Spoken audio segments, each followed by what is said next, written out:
హల్లెలూయా. వాక్యం వింటున్నారా? మీరు వింటే ఆ వాక్యం ఎక్కడుందట? మనసులో ఉంది, హృదయంలో ఉంది.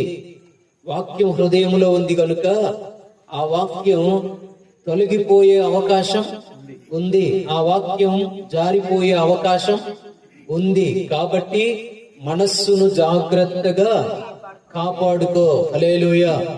ఎందుకు జాగ్రత్తగా కాపాడుకోవాలి? జాగ్రత్తగా కాపాడుకోవడం వల్ల ఏం ప్రయోజనం అని అంటే, ఇంకొంచెం ముందుకు చెబుతున్నాడు. నీ దేవుడైన నీ కుమారులకును నీ కుమారుల కుమారులకును వాటిని నేర్పాలి అని చెబుతుంది వాక్యం. హల్లెలూయా. ఎవరికి నేర్పించాలట? కుమారులకు, కుమారుల కుమారులకు వాటిని నేర్పించాలి. ఎందుకు వాళ్ళకి నేర్పించాలి అని అంటే